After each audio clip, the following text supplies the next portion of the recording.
Master Rule 1, Master Rule 2, Master Rule 3, Master Rule 4 y por último Master Rule 5. ¿Por qué Yu-Gi-Oh ha tenido que cambiar de reglas tantas veces? ¿Y cuáles son esos cambios que ha ido haciendo? En el vídeo de hoy explicamos todas las Master Rule de Yu-Gi-Oh!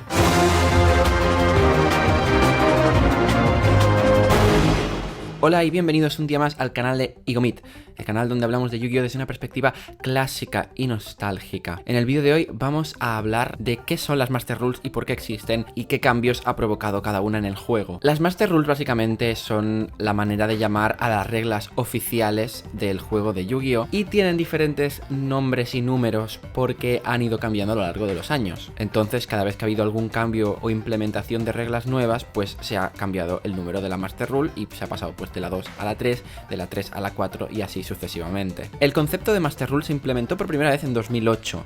¿Y antes qué pasaba? Pues antes simplemente eran las reglas del juego y ya está. No se habían cambiado nunca desde el inicio. Eran las que eran, las de toda la vida, y esas eran las reglas, y no había más. ¿Y qué pasó entonces en 2008? Pues que en 2008 se implementaron los nuevos monstruos llamados monstruos sincro. Claro, la implementación de directamente un tipo de carta nueva requería que aquí había que hacer algo con las reglas. Y entonces dijeron, pues lo que haremos será crear otras reglas nuevas que se llamarán Master Rules. Cabe decir también que las Master Rules normalmente se han ido implementando coincidiendo con la salida de un nuevo anime de Yu-Gi-Oh! Esto se debe a que cada vez que se estrena un nuevo anime se suele estrenar algún tipo de mecánica nueva o algún tipo de carta nueva en el juego y por lo tanto se ve la necesidad de cambiar las Master Rules para adaptarlo a los nuevos tipos de cartas o las nuevas mecánicas. Master Rule 1. Las Master Rule 1 básicamente, como hemos ya comentado, son el momento en el que se implementan los sincros. Por lo tanto, pues hacía falta una Master Rule para especificar las reglas del funcionamiento y las mecánicas de este nuevo tipo de carta. No vamos a entrar tampoco ahora en los detalles de cómo funcionan los sincros, pero la cuestión es que se implementaron las reglas de los sincros. Y luego otro tipo de modificaciones en las reglas que se hicieron y que son bastante destacables son las siguientes. El deck de fusión, que se había llamado toda la vida así porque lo único que había en él eran monstruos de fusión, pasó a llamarse Extra Deck porque ahora contenía monstruos de fusión y monstruos sincro. Una de las importantes reglas que se implementaron a partir de la Master Rule 1 fueron los límites en las barajas. El deck siempre había tenido las reglas de que como mínimo tenía que tener 40 cartas, pero no había un límite de cuántas cartas podía tener como máximo. Por lo tanto, tú te podías hacer, si querías, un deck de 1000 cartas. De hecho, creo que hay alguna anécdota de gente que había aparecido en torneos con decks de cientos o miles de cartas y movidas así súper locas. Así que se estableció que el máximo de cartas que podía tener un deck eran 60 cartas. Eso es curioso porque sí que existía una especie de máximo, pero no era oficial de las reglas, sino que existían algunos videojuegos. Había videojuegos de Yu-Gi-Oh! Como por ejemplo los de la Nintendo DS o el Championship 2007 y 2008, que tenían un máximo de 80 cartas. Esto no era porque las reglas de Yu-Gi-Oh! Oficiales lo contemplaran, sino porque los propios videojuegos no podían contemplar que hubiera un infinito de cartas por baraja, entonces tuvieron que establecer eso. Y cuando salió ya un máximo de cartas en reglas oficiales, este máximo fue 60 y sigue siéndolo a día de hoy. Con el Extra Deck pasó algo parecido y también se estableció un límite de cartas que son 15, pero previamente no existía límite de cartas. De esto no estoy 100% seguro, pero no he sabido encontrar que antes existiera un límite de cartas para el Extra Deck. Igual que con el deck principal sí que existían algunos videojuegos y era de 30 cartas, probablemente era porque el juego no podía resistir sino tener infinitas cartas en el Extra Deck y tenían que poner el límite en algún lado, pero oficialmente parece ser que no existía ningún límite para el Extra Deck antes de la Master Rule 1. Y el límite del Side Deck no cambió, sigue siendo 15, pero sí que es verdad que hubo un pequeño matiz y es que antes el Side Deck tenía que tener o 0 cartas o 15 cartas, no podías tener algo intermedio. Si tenías Side Deck tenía que tener 15 cartas o si no, no tenías Side Deck. Y con la Master Rule 1 esto se cambió y se pueden tener el número de cartas que quieras en el side deck mientras que no sean más de 15. Master Rule 2. La Master Rule 2 se aplicó a partir del 2011. El motivo de crear otra nueva Master Rule fue la introducción de los monstruos Exis. Al insertar otro tipo de carta nueva para el Extra Deck, se tuvieron que cambiar las reglas necesariamente para implementar el funcionamiento y las mecánicas de este tipo de carta. Otro de los cambios interesantes que se aplicaron en la Master Rule 2 fue la eliminación del Ignition Effect Priority, que es un un tipo de prioridad que antes se aplicaba y que ya no a partir de la Master Rule 2. Básicamente, este tipo de prioridad se basaba en que si un monstruo era invocado, antes de negar su invocación, se podía activar el efecto del monstruo, aunque no fuera un efecto triggereado por la propia invocación. Un ejemplo de esto es, por ejemplo, si alguien invoca al hechicero del caos, antes, nada más invocarlo, podía activar el efecto para remover del juego un monstruo del adversario, aunque le negaran la invocación con un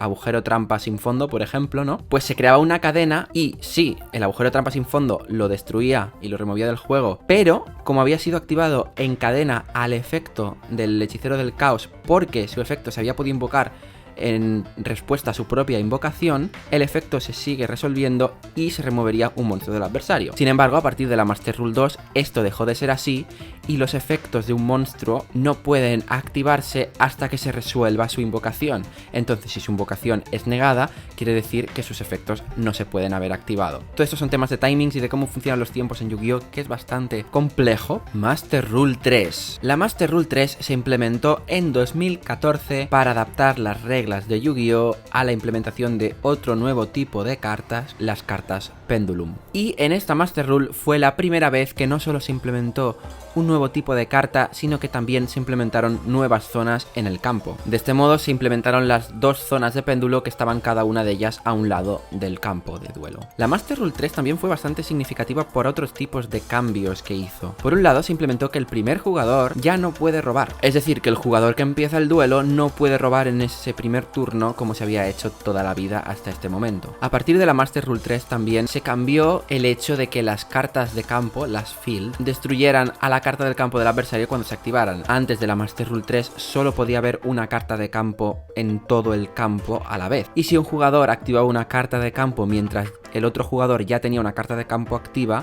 la del adversario se destruía. A partir de la Master Rule 3 esto deja de ser así y cada jugador puede tener independientemente una carta field sin que se destruya la del adversario. Aquí, opinando en estos cambios, ya esto es pura opinión personal, la verdad es que no me acaban de gustar. Por un lado, no me gusta que ya no se robe en el primer turno, porque toda la vida se había hecho así y seguro que hay razones, ¿no? Sobre todo relacionadas con el meta, pero es algo que dices, hostia, echo de menos, ¿no? Robar en el primer turno, es como que estoy en desventaja. Y por otro lado, lo de la field no está mal a nivel rulings, porque te da un poco más de libertad para tus fields y que no sea tan fácil destruir una field como simplemente activando otra, pero sí que es verdad que un poco a nivel conceptual, ya un poco más a nivel de lore, por así decirlo, y lo digo también pensando un poco en la visualización de los duelos, sobre todo, pues digamos, en el anime. Cuando activas una carta field, si te metes así un poco en lo que se supone que está pasando, ¿no? En el campo de juego, es como que los jugadores se sitúan en ese espacio, ¿no? En el espacio de la carta field se convierte en el campo, en el sitio, en el lugar donde el duelo ocurre. Entonces el hecho de que haya dos fields hace que cada uno esté en un sitio distinto, ¿no? O sea, a nivel rulings me parece súper bien, no tengo tampoco ningún inconveniente, pero es verdad que a nivel conceptual, ¿no? Si eres así un poco friki, es verdad que rompe un poco esa lógica de las cartas de campo que tenía antes. Si se activa Umi,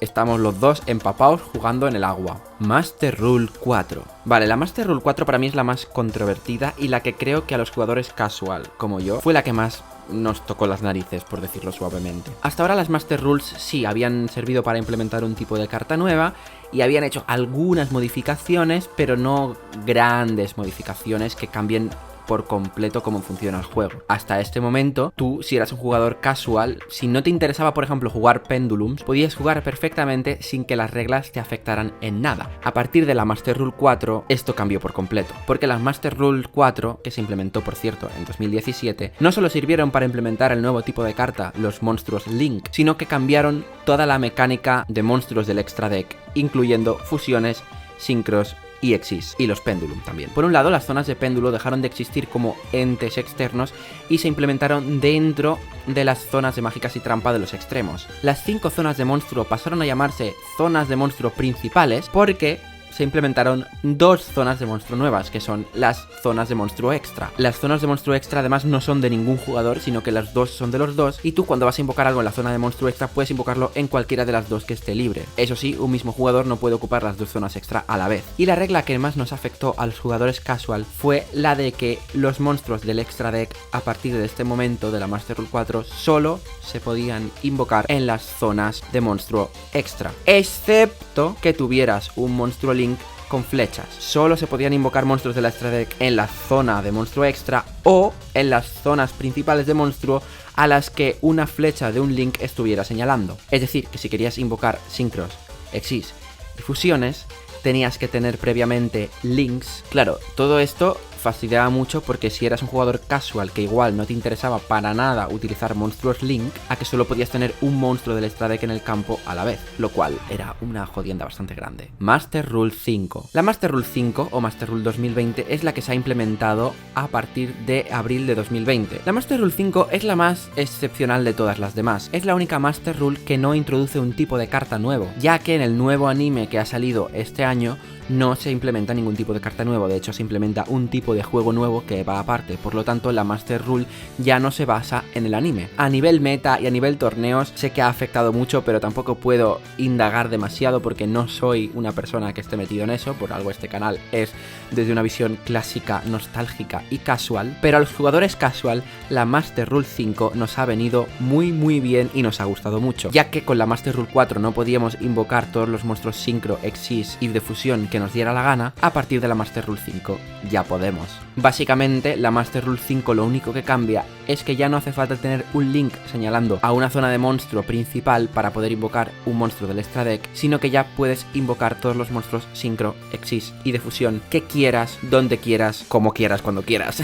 Los únicos monstruos que no se pueden invocar con esta libertad y que siguen teniendo la restricción de que hace falta que una flecha del link señale son los monstruos link, y eso también pasa con los monstruos pendulum del extra deck. Y bueno, hasta aquí un poco el repaso por la historia de las reglas de Yu-Gi-Oh hasta día de hoy 2020. Espero que os haya interesado el vídeo y que os haya gustado. Si es así, dadle a me gusta para ayudarme y suscribíos al canal si os interesa Yu-Gi-Oh desde una perspectiva clásica, nostálgica y casual. Pues nada, muchas gracias por ver este vídeo y nos vemos a la próxima. Es la hora del duelo.